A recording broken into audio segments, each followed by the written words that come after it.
आप लोग भी दोनों आदमी हट जाइए, यहाँ पे कोई दिक्कत की बात नहीं है। हाँ, पीछे चले जाइए, पीछे चले जाइए। इधर से, इधर साइड, इधर महिलाओं को नहीं दिखेगा। लाओ, हटिए ना।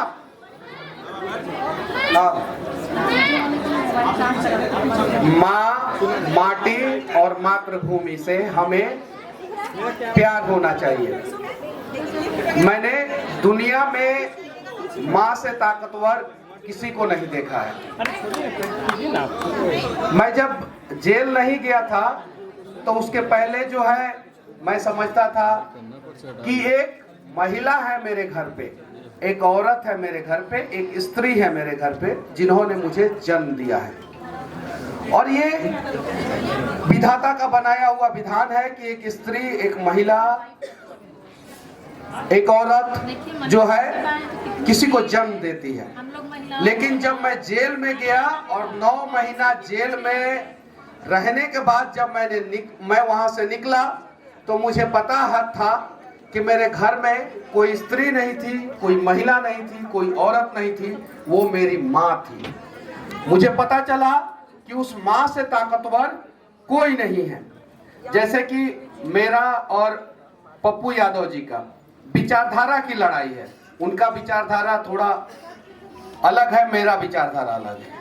बाकी मकसद दोनों का एक ही है कि किसी भी हाल में लोगों का मदद होना चाहिए, बिहार का मदद होना चाहिए। हम लोग उस पर बात करने नहीं आए हैं, हम लोग आए हैं आज महिलाओं के स्वाभिमान के ऊपर बात करने कि महिलाओं का स्वाभिमान का रक्षा कैसे हो। जब तक हम महिला, औरत और स्त्री के नाम से इन लोगों को संबोधित करेंगे तब तक इन लोगों के स्वाभिमान की रक्षा नहीं होगी। जिस दिन हम लोग समझ लेंगे कि हमारे घर में, हमारे गांव में, हमारे समाज में, हमारे राज्य में, हमारे देश में एक बेटी है, एक बहन है, एक माँ है, जिस दिन ये नजरिया हमारा बदल जाएगा उस दिन हमारे देश में सारी की सारी महिलाएं जो है वो सुरक्षित हो जाएगी। महिला, स्त्री और औरत, बेटी, माँ और बहन में जिस दिन बदल जाएगी उस दिन जो है हमारे देश के हर एक कोने में हर एक बेटी, हर एक माँ, हर एक बहन जो है वो सुरक्षित हो जाएगी। तो चलिए एक प्रयास किया जाए कि हम लोग इन लोगों को किसी भी हाल में सुरक्षित किया जाए। जब हम लोग, मैंने भी देखा जब मैं जेल में था, एक कहानी मैं आप लोगों को बता रहा हूँ। बहुत बुरा अनुभव था मेरा, महिलाओं को कैसे अपमानित किया जाता है। जब जेल की गाड़ी में 55, 60, 65, 70 लोगों को भर के लाया जाता था और हाजत में प्रोड्यूस किया जाता था और हाजत जो कोर्ट रूम कहा जाता है वहां से फिर जेल लेके जाया जाता था, तो उसमें से 10-15 लोग इतने गंदे होते थे। सभी लोग नहीं, जेल में बंद हर एक व्यक्ति गलत नहीं है, उसमें से 75% लोग निर्दोष हैं, 75%। लेकिन उसमें से 10-15 इतने गंदे होते थे, इतने गंदे कि पूरा रास्ता भर महिलाओं को गाली देते जाते थे, बहनों को गाली देते जाते थे, पूरा रास्ता भर बेटियों को गाली देते जाते थे। एक बार मनु महाराज जी ने गाड़ी को रुकवा के जो है उन लोगों का बढ़िया से व्यवस्था किया था, थाना में लगा के बढ़िया से व्यवस्था किया था। अब जरा सोचिए कि जिसको मतलब कि कोर्ट ने जेल के अंदर डाला है, वो जेल के अंदर है, उसके बावजूद जो है उसको नहीं पता है कि महिलाओं को कैसे सम्मानित किया जाए, कैसे सम्मान दिया जाए। वो तो जेल की बात हो गई। जो मैंने देखा मुझे बहुत बुरा लगा, जबकि उसको रोकना चाहिए। अगर मैं रोकूं तो फिर से कल कंट्रोवर्सी होगा और लोग कहेंगे कि मनीष कश्यप को जेल डाल दिया जाए। अगर आपको रियलाइज करना है तो कोर्ट से जो गाड़ी निकलता है गांधी मैदान तक आता है, आप लोग साइड में खड़े हो जाइएगा, देखिएगा कितने गंदे गंदे गाली देते हैं कुछ लोग। वो अलग चीज है। दिल्ली की बात हुई, उत्तर प्रदेश की बात हुई, बिहार की बात हुई, पूरे देश की बात हुई। हम लोग कहां खड़े हैं? हम लोग क्यों नहीं सम्मान देते हैं? जैसे उन्होंने कहा मजहब और धर्म के वजह से जो है महिलाओं को सम्मान नहीं मिल रहा है। नहीं, ऐसा नहीं है। हमारे धर्म में महिलाओं को देवी की संज्ञा दी गई है। दी गई है कि नहीं है? तो हमारे बीच में जो महिलाएं हैं वो देवी के रूप में है। तो देवी की पूजा होनी चाहिए या देवी के ऊपर जो है उल्टा सीधा कमेंट होना चाहिए? फेसबुक पे भी जाके हम लोग बहुत गंदा गंदा लिख देते हैं। फेसबुक पे भी जाके, इंस्टाग्राम पे भी जाके, बहुत सारे जगहों पे जब एक लड़का इंस्टाग्राम पे रील बनाता है तो उसके ऊपर कोई पाबंदी नहीं लगाई जाती है। एक लड़की जब रील बनाती है, एक महिला जो रील बनाती है, तो उसके ऊपर तरह तरह के कमेंट किए जाते हैं। ये गलत है। लेकिन महिलाओं से भी मैं कहना चाहता हूँ, आप अपनी संस्कृति और सभ्यता का ख्याल रखते हुए इंस्टाग्राम पे रील बनाएं या इंस्टाग्राम का CEO बन जाए, आपको रिस्पेक्ट मिलेगा। लेकिन जहां आप अपनी संस्कृति और सभ्यता का ख्याल नहीं रखिएगा, वहां रिस्पेक्ट नहीं मिलेगा। मैं बहुत कड़वा बोलता हूं, इस मन से बोल रहा हूं। कुछ लोग बोलता है कि कपड़ा पहनने की आजादी है, हम छोटा पहने या बड़ा पहने, तुम कमेंट करने वाले कौन होते हो? नहीं, गलत। आप समाज के खिलाफ कपड़ा नहीं पहन सकती हैं।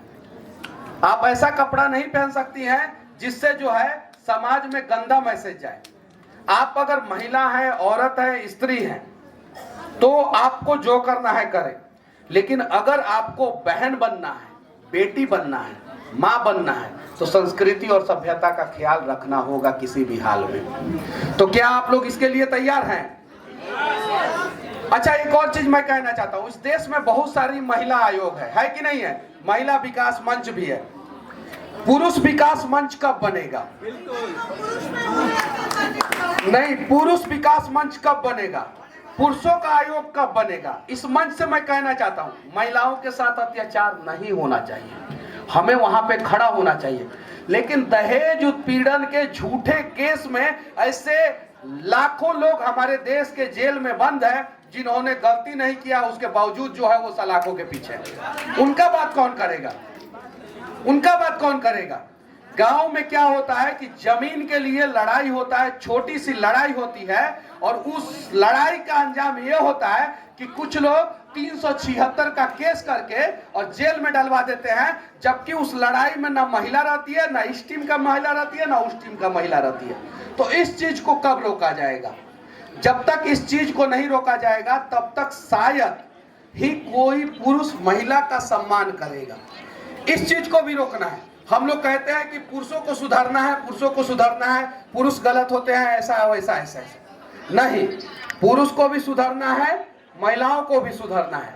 पुरुष महिलाओं का सम्मान करे और महिला पुरुष का सम्मान करे। बहुत सारी महिलाएं भी हैं जो झूठे केस में पुरुषों को फंसाती है। आप लोग जानती है कि नहीं जानती है? आप लोग जानती है कि नहीं जानती है? आप लोग जानते हैं कि नहीं जानते? अच्छा, ये बात सही है कि नहीं है? लेकिन बहुत सारे पुरुष भी हैं जो महिलाओं के ऊपर बेवजह अत्याचार करते हैं। जब बात सिर्फ और सिर्फ एक तरफ का होगा तो इंसाफ नहीं मिलेगा।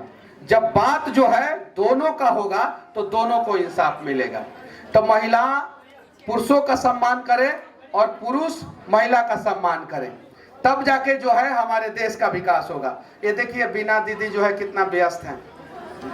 कार्यक्रम कराना इतना आसान काम नहीं है। मैं रांची में भी गया था, बहुत सारे जगहों पे मैं जाता हूं, मैं देखता हूं, ये कार्यक्रम कराने के बावजूद जो है फोन को रिसीव करती है, फोन इनके हाथ में रहता है, और हम लोग एक छोटा सा भाषण देते हैं या कहीं रहते हैं तो हम लोग फोन रिसीव नहीं कर पाते हैं। तो ऐसी ऐसी टैलेंटेड महिला है हमारे समाज में जो बहन के रूप में है, बेटी के रूप में है, माँ के रूप में है। तो हम सभी प्रण लें कि आज के बाद से हम किसी भी महिला को देखेंगे तो बहन के रूप में देखेंगे, बेटी के रूप में देखेंगे, माँ के रूप में देखेंगे। हम ब्याह करने वाले नहीं हैं, तो हमारा ये नजरिया है। और जो करने वाला है वो जिससे उसकी शादी हुई है उसको बीवी के रूप में भी देख सकता है, ये कोई गुनाह नहीं है। जिससे उसकी शादी हुई है, पड़ोस वाली को नहीं देखना है। अब भैया बोल रही हैं तो दीदी हैं, आप दीदी हैं। मेरी तो लाखों बहनें हैं, करोड़ों बहनें हैं, लेकिन बीबी बनने के लिए कोई तैयार नहीं है। अब बताइए, जिसके ऊपर 18 केस है उसका ससुर कौन बनेगा? कोई नहीं बनेगा। कोई पिता नहीं चाहता है कि मेरी बेटी का शादी जो है, जिसके ऊपर 18 केस हुआ है, उससे मैं अपनी बेटी का शादी करूं। कोई नहीं चाहता, कोई पिता नहीं चाहता। ये सच्चाई है। समाज नहीं, हर कोई चाहता है कि भगत सिंह हमारे समाज में पैदा हो, लेकिन हमारे कोख में नहीं पैदा हो। जब यहाँ की माँ जो है भगत सिंह को कोख देना बंद कर देंगी तो हमारे समाज में भगत सिंह नहीं पैदा होंगे। आप लोग भी तैयार रहिए, एक बड़ी लड़ाई लड़नी है बिहार के लिए, बिहार के स्वाभिमान के लिए। हालांकि दूसरे राज्य से भी लोग, बहुत सारी महिलाएं हैं, मैं माफी चाहता हूं। आप लोगों का भी राज्य खूब तरक्की करे, खूब आगे जाए। मैं तो जहां भी जाता हूं वहां बिहार की बात करता हूं। क्यों? क्योंकि देश के किसी भी कोने से अगर बिहार का तुलना किया जाए तो आज वर्तमान समय में बिहार 40 साल पीछे है। जो रोटी बांट के खाता है वो कभी भूखा नहीं सोता। आप लोग ध्यान दीजिएगा, जो रोटी बांट के खाता है वो कभी भूखा नहीं सोता, और जिसे रोटी का हवस है उसका पेट कभी नहीं भरता, कभी नहीं भरता। आपने देखा होगा कि गरीब लोगों के घर जब आप लोग जाएंगे तो उनके घर पे जो भी रहेगा वो आप लोगों को बांट के खिला देंगे। लेकिन अगर अमीर के रेस्टोरेंट में चले जाएं और आप बहुत अच्छा काम करते हैं, फर्क नहीं पड़ता। मैंने रियलाइज किया है, मैं बहुत सारे छोटे छोटे स्टॉल पे गया हूं, मुझसे कभी छोटे स्टॉल वालों ने पैसा नहीं लिया, कभी नहीं। यहां तक कि बिहार और बिहार से बाहर भी नहीं लिया।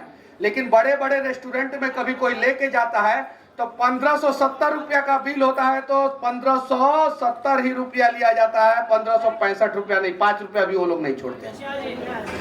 ये चीज है। थोड़ा सा आप लोग हट जाइए ना, पीछे भी दिखाई देगा। आप लोग भी हट जाइए ना, थोड़ा सा आप लोग हट जाइए, थोड़ा सा हट जाइए, उन लोगों को दिखाई देगा। हट जाइए, चलिए।